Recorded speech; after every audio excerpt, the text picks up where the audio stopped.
and welcome to Quarter Time Podcast. I'm Lucy G. And I'm Lucy P. And we're here to bring you all the netball goodness you never knew you needed.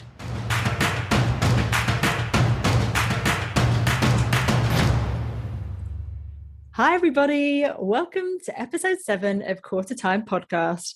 Round 7 is done and dusted, and what a round it was. There were some truly brilliant performances across all the games, and we cannot wait to chat about them today.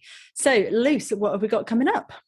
Okay, so coming up, we're kicking off with our usual 3-word summaries and then taking a deeper look into the 2 matches that we've chosen as our games of the round, as well as naming our players of the round. We're also bringing you a really special interview on sports psychology with Commonwealth Games gold medalist and one of the Super League's most talented and dynamic players. It's Kadeen Corbin. Woo, sounds exciting. Great stuff. Let's jump right into it. Take us away. So the first game we had was Thunder versus Dragons. And for this one, I said what we expected. Dragons had a brilliant first quarter. It was their highest quarter score of the season so far, 14. But Thunder were ruthless from the second quarter onwards, winning that quarter 19-4. And they are firmly back on track for a much better season. Next up, we had Mavericks versus Pulse. And I've gone for a sloppy Giuseppe. It was a bit of a messy one, this, but nevertheless quite a close game. Mavericks in particular seem to be playing a really sloppy style of netball at the moment, but they're also forcing their opponents to do the same thing. Defensively, both teams were really on point. You can't really fault them. They're great. Next up, we had Storm versus Bath, and I said 6 from 6. Bath defence, again, absolutely dominant, and Storm didn't manage to score above 9 in a quarter during this game, and Bath just racked up a casual 17 intercepts. No worries. As you do. Oh my God. After that, we had Sirens versus Wasps, and I've gone for another Scottish heartbreak. Oh my God. This game was borderline painful to watch, and it was another game where it was within Sirens' grasp. No doubt these really key yet devastating moments will make them stronger in the long run. First game on Monday was Bath versus Sirens, and I said Sirens mean business. They were well in this match until the final quarter, only down by 5 goals at 3-quarter time. Unfortunately, it was the shooting percentage that let them down, shooting at 72% and Bath shooting at 92%. Osoro Brown was hassling Emma Barry so much under the post, and the experienced defender came out on top. Yeah, definitely. Last game of the round was Rhinos versus Stars, and I've gone for grind it out. This one really could have gone either way, and Rhinos have shown time and time again that they have the ability to dig deep and really pull it out the bag, and Stars just haven't quite managed to do that this season so far. So Rhinos are now sitting pretty in 6th place on the table, which sets them up quite nicely for round 8, although they are up against Manchester Thunder, so it's going to be a good one. Awesome. Moving on to our game of the round. So this week, I've gone with Mavericks versus Pulse. It wasn't the prettiest game, as we alluded to in the summaries, but what was interesting for me in this game was the move to have Venter in goal attack and Corbin in goal shooter to start the match. I did think that at points, Venter's ball delivery wasn't quite up to the standard that we usually expect from Kadeen, but Kadeen in goal shooter gave Halimat Adio a lot more to think about on the baseline.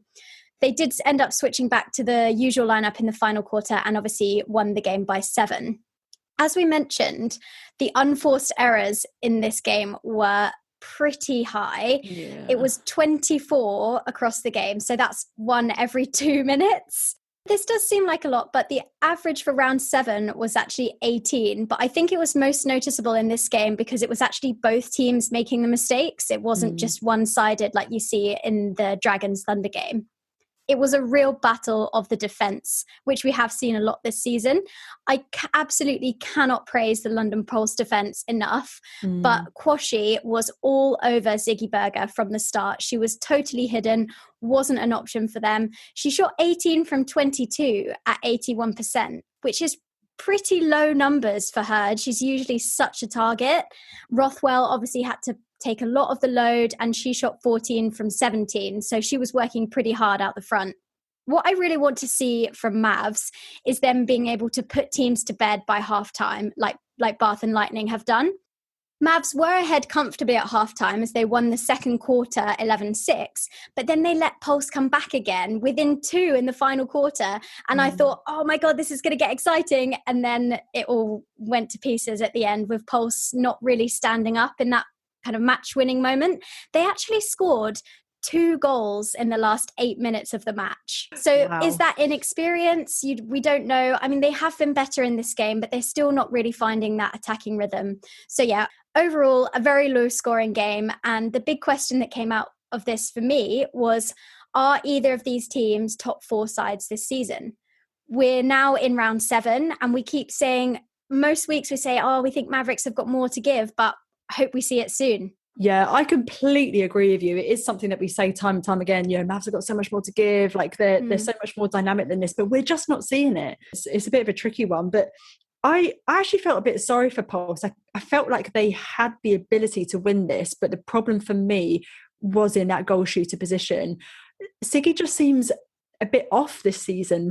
I can't quite put my finger on what's happened. And I really, really wanted to see Liv Tasheen in that goal shooter position, because every time she has come on, she has dominated for the short amount of time that she's had. And the attack does seem so much more fluid and settled when she's on. So I think she's done more than enough to earn a start in the game. And I'd really like to see more of her. I agree. I think Ziggy has been historically extremely strong target under the post. At the beginning of the season, it seemed like she was moving a bit too much. And then I think there's something that she's changed about her shooting technique. I was looking back at some videos, and she used to shoot with 2 hands, like George Fisher, 2 hands on either side of the ball, but she's now shooting more with 1 hand, and it's almost coming off like the palm of her hand. And I don't think it's as accurate as previously. I mean, she was shot 81% in this game, as I said. In last season, she was in the 90s consistently in those few games that we had. So maybe it's something to do with around that, a confidence thing maybe. I think she'll come back. I think she's just working through, maybe coming up against tough opposition. I mean, you can't underestimate Quashie in this game and the pressure that she puts on. So yeah, more to give, I think, from both teams, and a good game overall. Definitely. Moving on, my game of the round, I've gone for Sirens versus Wasps. As I said, this was such a heartbreak, and I was sat there on the edge of my seat just willing Sirens to get this one under the belt, and they did so well to challenge a potential top 4 team. And it's just another example of a game that they could and should have won. The defensive pressure for Sirens is so impressive. That combination of Cullen, Nickel and Vincumbo is sensational. And I have to say, shout out to Cullen. She is a real unsung hero of that team. What really let Sirens down, other than the game smarts at the end where they chose to play it around rather than just going for goal, it was their shooting percentage. They had 45 attempts at goal compared to Wasps' 38, and they had 13 missed shots compared to Wasps' 6. And we've seen this a few times now where the shooting percentages for Sirens are not up to the standard that they should be. Barry was at 74%, Goodwin at 62%, McCall at 78%. You want those to be consistently in the 80s and 90s. And if they can sort those out, and if they can get those back up to where they should be, then they could be a top 4 team. They really could. Absolutely agree with you. And I think we've said this before with Sirens historically, that the shooting percentage has let them down, and they've been really nearly there. But I think now they've got this defense, especially with Vincumbo in the form that she's in, she's just giving them opportunity after opportunity, and they will build so much over this season. I don't think they're at top 4 level this year, but I think if this group can stay together in the coming seasons, they will be absolutely dominant in the Super League. Yeah, I think Sirens really do need to hold on to as many people as they can across the whole team, not even just in individual thirds, because they are building such incredible connections. I think as well, particularly in the shooting end, there needs to be more of an emphasis on strength and conditioning for them, because although, I mean, Emma Barry is so young. I mean, like we have to give her a few more years, and we do have to mention that, but she is getting out muscled, and the same as Goodwin as well. She doesn't necessarily like that body on body, like really hassling kind of style of play that someone like Azura Brown does. And if they can build up their strength and their conditioning, then yeah, they will be absolutely lethal. I agree with you, they're probably not top 4 this year, but 2022, 2023, it could be great. We haven't really spoken about Wasps in this game. I mean, they'll be disappointed to come away with a draw. And now we've got Mavericks on a draw and Wasps on a draw. Could that actually be quite key when we get to the business end? You love to see it. Drama, drama, drama. It's amazing.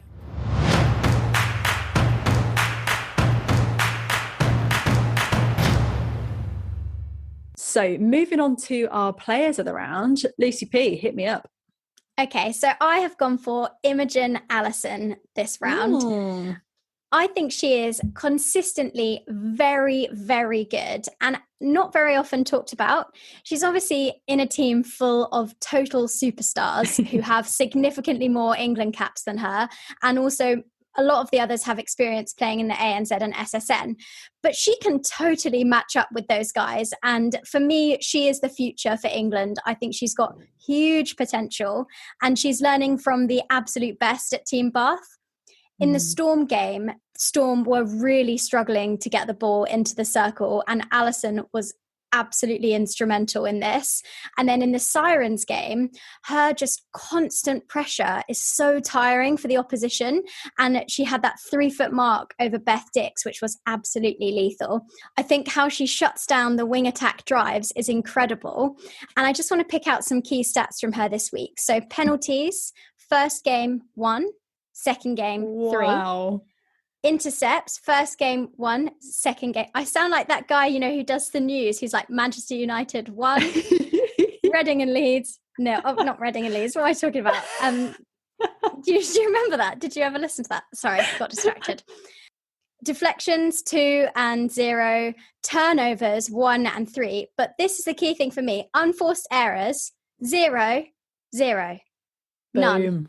And she played pretty much all of the games. She went off for 1 quarter, I think, in the Storm game, but that's because it was pretty much job done in that game. And she is such a key figure in that defensive unit, creating those opportunities for Gusgoth and Asoro Brown behind her, or basically anyone who's behind her, and also very safe with ball in hand when she's bringing that ball back through in one of Bath's many turnovers that they get throughout the game. So yeah, tireless worker. I think she deserves a lot more recognition for her role in Bath's straight 7 wins this year. And I think she's really putting her hand up for that Commonwealth Games spot next year, despite only being 22. Yeah, man, I totally agree with you. And I think in previous seasons, she's kind of gone under the radar for me, and I haven't really sort of thought too much about her. And I think the reason she does go under the radar, it's the curse of the wing defence, isn't it? Like it's that poor wing defence, like the lowly cousin that no one wants to invite to the wedding. She does suffer from that sometimes. And I think in terms of Com Games, it'll be a really interesting one because there are so many options for that mid-court. It would be great for her, obviously, to get selected, but whether she will or not, I just don't know. But yeah, absolute workhorse and really reliable player. So Lucy G, who have you gone for your player of the round this week?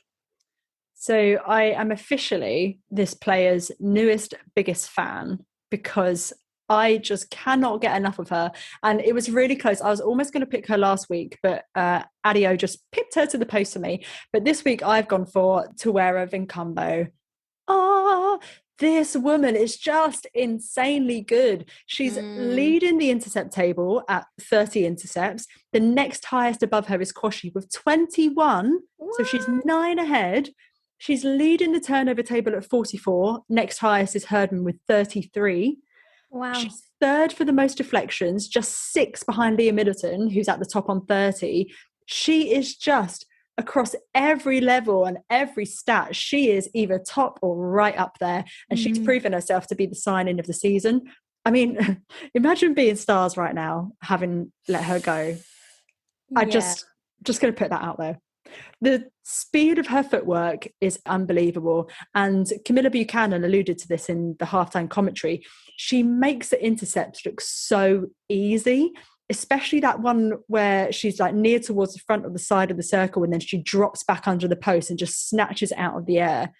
We know in reality that the timing and the movement around those kind of intercepts are so hard, but she just makes it look easy breezy like a Sunday morning. She's performed consistently round after round after round. And if Sirens can hold on to her for a few seasons, then like we were saying earlier, they could absolutely be top 4 contenders. But someone said this on Twitter, actually, whether she'll get picked to go over to SSM. Who knows? Maybe she will get picked up. It'll be a great loss for us, but a huge gain for them. I mean, she's definitely of that kind of caliber from my perspective.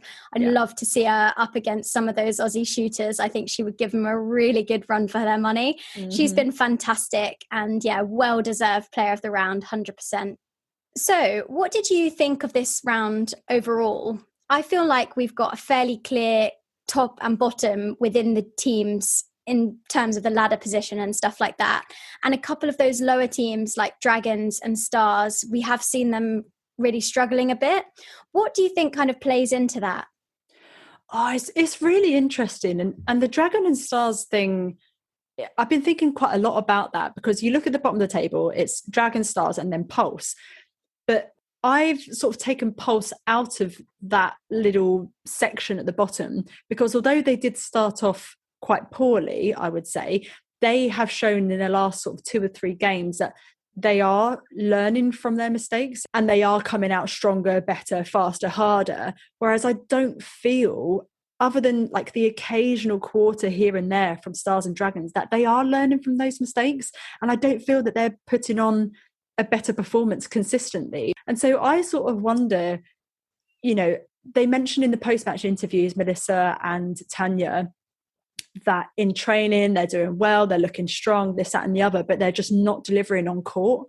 So if I was a coach, at what point do you go from saying, you know, it's a player's responsibility to do this, it's the player's responsibility to deliver because they're doing well in training, to going, well, actually, if they're not delivering week after week after week, even though training's going well, maybe I need to turn that magnifying glass back on myself as a coach and think, well, what am I doing in training that's making them unable to translate that onto the match day experience?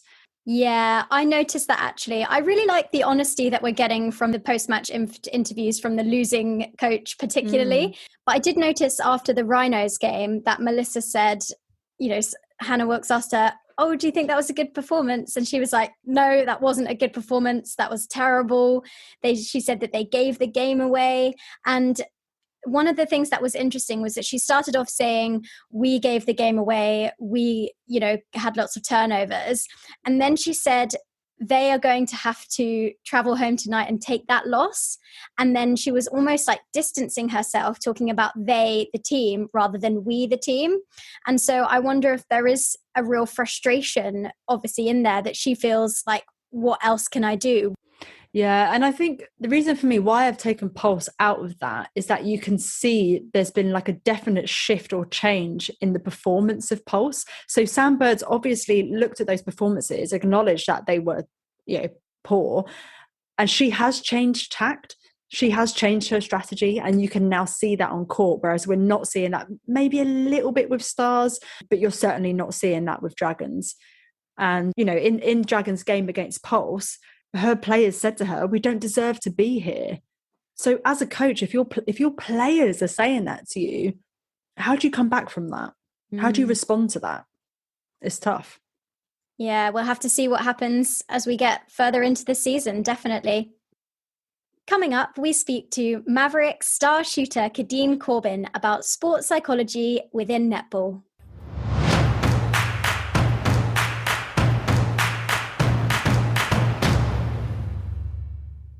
we are absolutely delighted to be joined by Commonwealth Games gold medalist and TikTok star, Kadeen Corbin. Kadeen, welcome to the pod. TikTok star. Yeah. Hi, guys. You and Sasha are so watchable. It's crazy. I love it. Absolutely love it. I do like making the stuff with Sash because we bounce off so much. Yeah, we just make it fun as much as possible. It's amazing. It just reinforces how little rhythm that I have when I try them. I'm like, oh my God, this is not going public. So yeah. And how are you feeling after your hard-fought win over London Pulse at the weekend with a player of the match performance? You know what? My body is in bits, but I'm still recovering, I feel like I'm still recovering. But yeah, just got a few physio appointments. But you know what? I'll be bouncing back for next week. So we've got a hard week next week, but I can't wait for the challenge. Yeah, well, it's been absolutely amazing watching you so far and the partnerships that you're building with Chloe and with Ina Marie. How are you feeling that those connections are starting to settle now? Yeah, you know, each training session is just growing. We're still understanding each other, how we like to move in the circle, how we like to hold. So, you know, it's just growing, and hopefully by the second half of the season, it will be flourished. Amazing. So we would love to chat to you today about sports psychology in netball. In the amazing Black Roses documentary, absolutely loved it. In the documentary, you mentioned that you've been working with a sports psychologist with regards to some negative attention that you'd received on social media. So can you talk us through what this involves and what your experience has been like seeing a sports psychologist? You know, I've seen, so within the England program, we do have sites that we go to. So they're under Changing Minds, and they are, you know, they 100% are behind us when it comes to our culture and what we want as a team. Individually, I have stepped forward and just said I need a little bit more help in that way. I get a few here and there, you know, negative comments on social media after every England game. And it's sometimes, you know, if you go on social media, it's like you're looking for something, but I don't necessarily go on it to look for anything. It's just my name's always tagged. So sometimes I just think you don't need to tag me and just say your opinion and just be done with it. So it's more about how I overcome those, but how do I make it in a positive way rather than it always sounding very negative. So it's always it's an ongoing process. It's never going to be easy to see negative stuff on social media, but for me to keep talking about it and then just getting the questions back to me to say, what can I do to make it either feel better, or do you feel like you're performing in the way that you feel like you're performing? So most of it always goes back to my performance rather than actually going to social media, because that's just all those Twitter fingers. I have no care about it. I think as well, it just adds that extra level of pressure. I mean, after a game, you're already reviewing what's gone right, what hasn't maybe necessarily gone right. I mean, to have that also as well, I can't imagine, you know, how difficult that must be. And do your teammates, do they kind of give you any, you know, thoughts on that or support you, or how does that work? I think for myself, if I tell a player, a teammate at that point, yes, they do help in that way. Some people, I don't know about other people, but if you hold it in, sometimes it will manifest in yourself, and then you don't know what that would lead into. I could tell you for myself, when I didn't talk about it, more actions outside of the game was more prominent to my attitude. Just like I can bite back at things really quick, and it will just be a little bit more anger rather than me being myself. So yes, it can manifest if you don't talk. But for me, over the last 4 or 5 years, I've literally just decided I'm letting everything out. I'm not holding nothing in. If it hurts, it hurts. If it doesn't, that's all good. But I'm more about just, if you can open up and just be happy with what you're saying, it doesn't necessarily mean that it's the right thing, but it's the best thing to do at the time. And I think we're actually starting to see more of that openness from professional athletes. Like just this week, we saw Emilia Anna Canasio do that Instagram post about how her mental health has been suffering, even though she is, you know, like you, an absolute world-class performer. And I think it can't be understated how crucial that is for the rest of the netball family to see, who, you know, some people may be going through their own mental health problems, to see inspirational people like you guys opening up and being so public with it. It's a huge help to everyone else. But do you feel there's almost that additional pressure to do that because you are like a public figure? I don't feel like there is any pressure. I think from when you're ready to talk about it, it's up to you. Some people do hold it in, as in within their own psychologist therapy sessions, but also if you let it out and let the world know, yes, this is what I go through, you know, more people can understand you even better. But also it's kind of like a lift. It just takes up a lift off your shoulders just a little bit, like to just say, you know what, this is me and that's okay. And I think sometimes, I mean, when anyone is ready to do that, I think they can. Doesn't matter what anyone says about it, it's whether you're ready to do that. Yeah, we're definitely seeing more of that. And I just thought as well, there was that podcast that Caitlin Thwaites did last week. If you haven't listened to it, definitely do. It's called Ordinarily Speaking. And it's really, really powerful, really moving.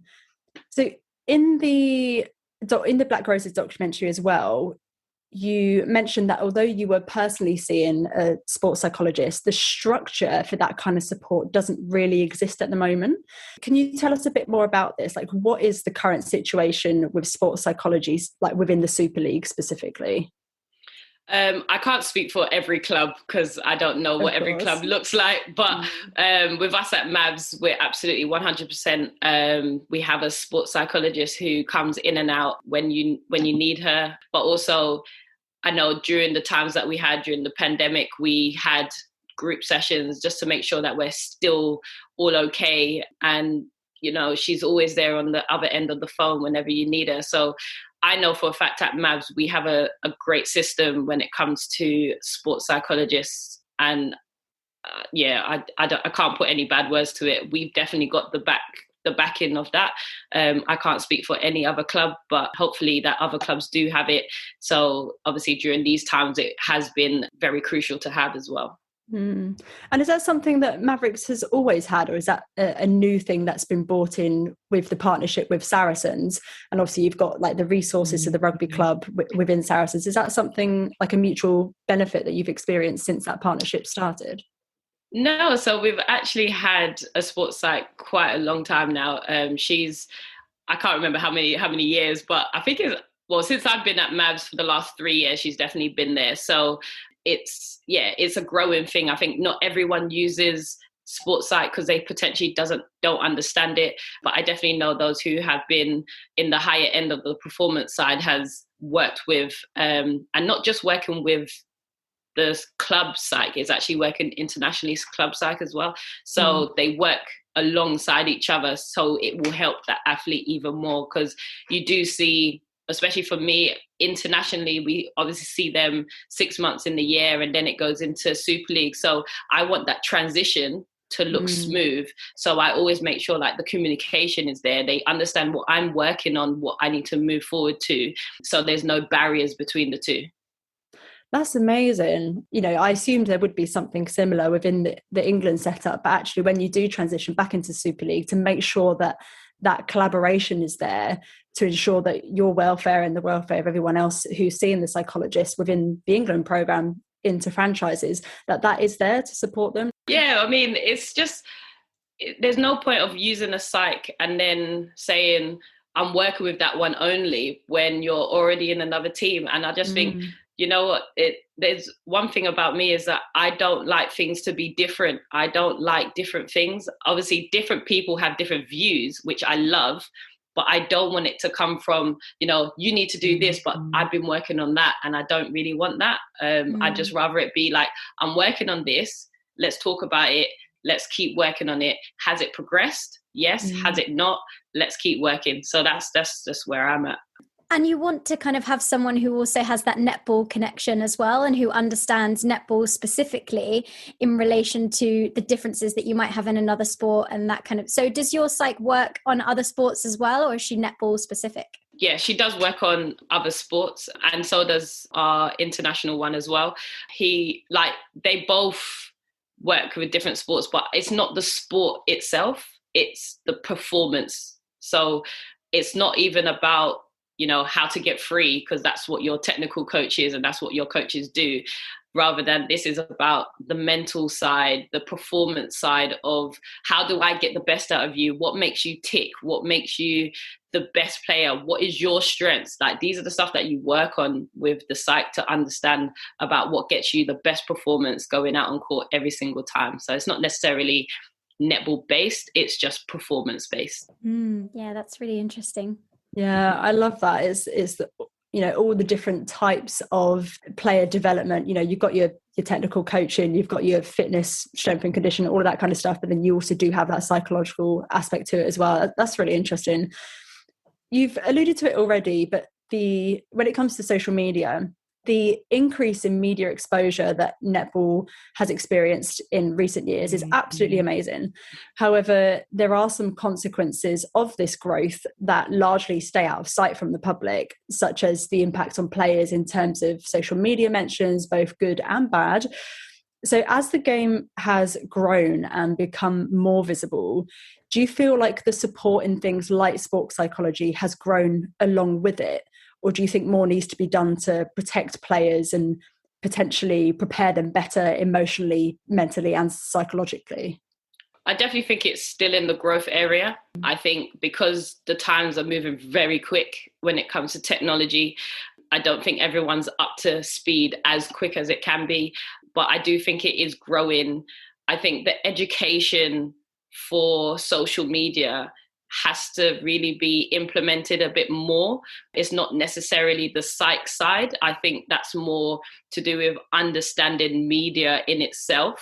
But yeah, it is about the education, because I only know about this now because I've been through the worst. But if I could have known this from when I was earlier international days, I would have probably been better at dealing with it. But I just didn't know anything about it at the time. I actually wonder whether that education piece could be extended to within schools, even if it could just be taught the understanding of the impact of it, both on your physical health, your mental health, not only from the negative perspective of all the horrible comments that people can receive and what that can do to you, but also like the positive stuff that you get. So say like sports stars or singers or actors, for an example, they are on social media in, generally speaking, like a positive light. They are a role model, but actually the pressure then of having to continually be great or continually be a role model, how that could then impact your performance. I absolutely agree. Like, it definitely needs to go in schools. I mean, I don't think it's anything like the positivity that sports athletes, actors, actresses put out is absolutely amazing. And they do still put out the stuff when they're not doing that great. So I think there is a light to, what they are successful. And it's not always about, everyone goes through the trial and errors in order to get to that success. You've got to hope as well that it's better for the younger generations coming up, that now we're getting this education, that younger girls growing up in the England pathway, like you said, you wish you could do things differently or you'd known that information. If they're getting that now as they're coming up through under 17s, under 19s, 21s, they're getting that training and they're getting that awareness to hopefully try and avoid some of the situations that we've seen previously. Yeah, and it will just be great to know if they do need help. I think the first step is obviously when they're at a younger age, they don't necessarily want to ask for help, and it's not their fault. It's like when you're in school, it's like if you're struggling, do you ask for help? Some people don't. So it's like, if you really do need help and you want to know about it, I think asking the questions is the first step, and just saying that I need help with it. And that's okay. Like, you don't have to post every day. It's not a job. It's just something that you like to do. It's like a hobby, isn't it? Yeah, definitely. So moving away from the sort of social media, sort of mental health side of things, we know that part and parcel of being an elite athlete is the possibility of injury. And I can only imagine the impact that an injury would have on someone, both physically and mentally. So you yourself have suffered some pretty serious injuries. I believe you've torn your ACL and your MCL in 2009. Yeah, which sidelined you for 14 months, as well as having knee surgery in 2015. So how much does sports psychology feature within injury treatment, prevention and recovery in netball?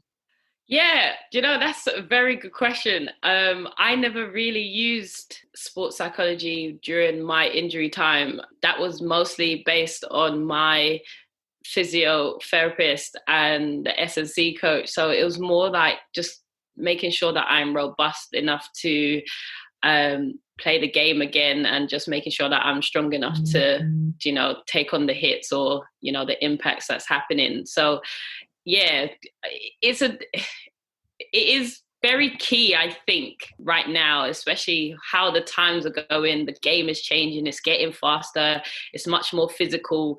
I think now if you do get injured, it is best to talk about, where you were, knowing that it will take time to get back to where you were. I think people, when they can walk, they think they can run, and it's not the case.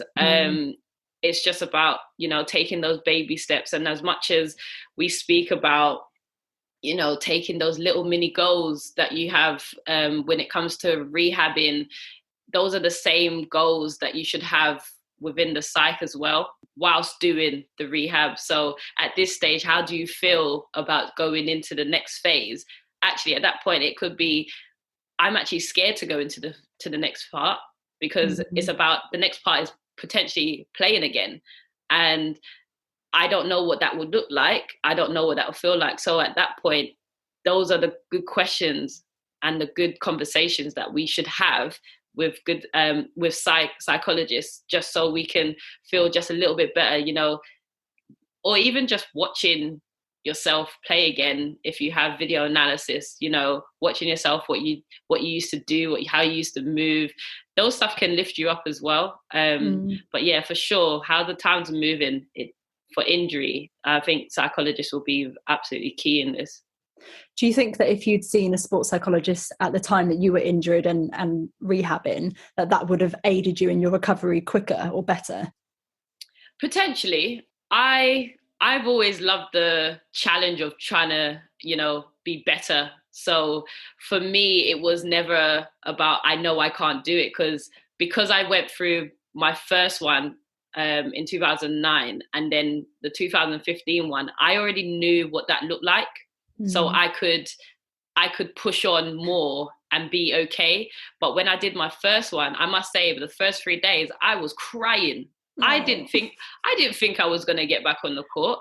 If it wasn't up to, Sasha being in the England system at the time and the physio there, like, if I didn't see that physio, I don't know where I would have been after, having that surgery. And those are the little wins that I'm having with my first one. But it's like, even physios, they also have a soft touch as well when it comes to therapy. So it's not necessarily about the hands-on therapy. They actually are great minds as well. Even though you might be talking about your body and what you need to do, it's actually quite soothing to understand your body, and then to know what more you could do or how to push yourself and stuff like that. So I give all credit to all the therapists out there, because they help a massive lot. You don't know what you're going to have on the bed, and then they just talk.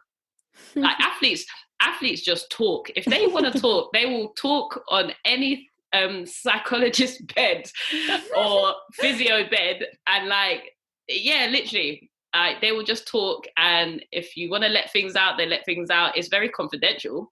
It's not like that person's gonna talk out. It's just, actually, you're just letting things off your chest, and that's a key thing. Yeah, I think having that safe space is so important, to know that there's going to be no judgment, no repercussions, nothing bad will come from that. It's only there in a positive space is really important. I can't remember which game it was now. There's a VNSL game, I think it was this year, where one of the commentators was talking about sports psychology within injury and used Beth Cobden as an example. Now, I'm very fortunate, touch wood, that I am not a part of the ACL club, and I've not torn my ACL, done any sort of significant injury. But for someone who has done that 3 times, I would have imagined there'd be so much fear, like you say, to come back onto the court. And so I think it seems like sports psychology is such a key element of any kind of training now or rehabbing, to eradicate that fear and to build that confidence to get back on court when you do have something as significant as an ACL 1, 2, 3 times. It's definitely like, even if you just do it once, I think the you have to talk about it. And it's okay to be feared to go back on court. And that's just a human thing. And I think people need to realize when people get hurt, like most people can understand the situation. If you roll an ankle, everyone's done an ankle. If you sprain a finger when trying to catch the ball, we all know those feelings. But it's just about talking about it. You know what? Today, I'm actually scared to catch the ball. Like, I broke this finger before. It's like, okay, well, let's go slow. So it's just about, rebuilding that confidence. And like you said, it is a confidence thing, but it's also, you got to talk about the confidence. Why are you not confident? What makes you not confident? But then when you start doing the activity, are you getting confident? And are you happy with what you're doing? And that's the main thing. You've got to be happy with your body and know your body before you do anything else, and just to feel confident about it. Yeah, definitely. The use of imagery in sports psychology is quite a common technique. So for those listeners who don't know, imagery, which is sometimes known as visualization or mental rehearsal, is the practice of using all of your senses to rehearse your sport in your mind. So you see it all the time. Rugby is a classic example where the kicker will step up to a penalty or a try conversion. You see them visually mapping out where the ball is going to go, exactly what angle, what the end result will be. You can see it all in their eyes. So how common is this practice for you as a shooter? Is this something that you use to help you with your shot technique or to help alleviate the pressure in those critical moments? How do you use it? I don't actually use it, It's so weird because thinking about it, I actually don't. When I think about visualizing, I like to close my eyes to visualize everything. I don't necessarily do that. What I like to do is see myself doing it. So I watch back my stuff that I got. Like, I make highlights of myself. I mean, that sounds very... I love that. It sounds very like I'm boasting up myself, but actually it is. I'm actually trying to get myself ready. Like, yeah, I can do that. Like, just get yourself into game frame. And I watch myself in the same clips that I've clipped myself, and then I just keep watching them over. Things can add, things can take out, but it's all about what I do. So if I see myself and I'm doing it there and against certain people or, a certain type of defense, then I know I can do it on that day when I go back in. So like, I don't necessarily do the visual, but I definitely do the video analysis. So I watch myself all the time in order to know that I can do it all the time as well. I absolutely love that. Like a highlight reel of your life. That's amazing. That's what I was trying to get at, the highlight. I think that's brilliant though, and it's different strokes for different folks. Whatever it is that works for you works for you. What I actually found really fascinating when I was doing the research for this topic is that something like imagery or a visualization, it actually stimulates the same regions of your brain as when you're physically performing the action itself. So for you, I suppose you're literally watching it rather than imagining it in your head. And we all know that success in elite sport often comes down to those 1%ers where even the slightest advantage can make you a champion or make you a silver medalist. So would you agree that whatever technique it is, whether it's watching your own highlights reel, whether it's imagery or whatever, that's kind of become almost a non-negotiable within the elite training environment? Like, if you want to be a winner, you want to be a champion, this is kind of something that you have to do. Yeah, I think It depends on the person again. Like if you don't like watching things or like how I do, then yeah, imagery might be the one for them. But yeah, I think it's just a best tool, to be honest. I think every player should be boosting up their own egos, because you're at the end of the day, you are about to play a game that you have to play your 100%. So why are we going in thinking that you can't do it when you've done it before? So just go in and watch yourself do it over and over again. You do it in training. Like, just take all them clips if you need to. Image everything that you know, I'm about to come up against this defender or this shooter. Okay, I'm going to jump as high as I can in my mind. And then on the day, I might be jumping as high as I can. So yeah, I think it's the best thing to do. Boost your egos, just boost it up. Be happy with what you do. You produce the goods, and that's pretty much it. I love that. You've got to be your own biggest cheerleader. That's amazing. Yeah, for sure.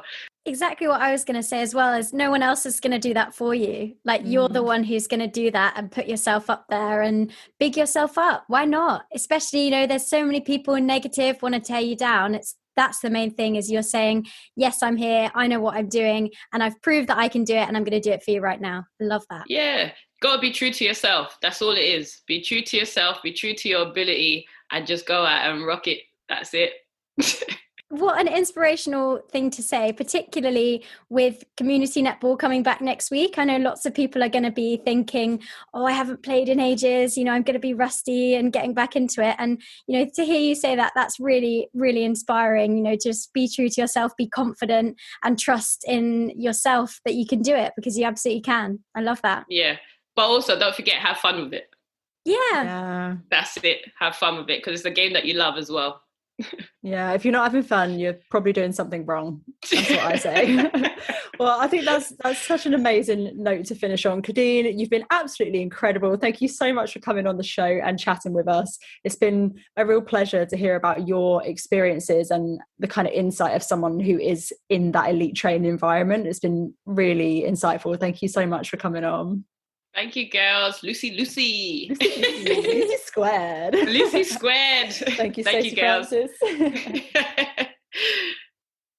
Thank you so much for listening to episode 7 of Quarter Time.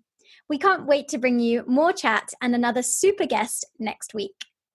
Make sure you subscribe to the podcast and follow us on social media at QuarterTimePod for the latest netball updates. Get involved in the conversation online by tagging us in your 3-word summaries of the games and letting us know which players have stood out for you each week using the story template in our Instagram highlights. Enjoy the next round of matches and see you next week. Bye.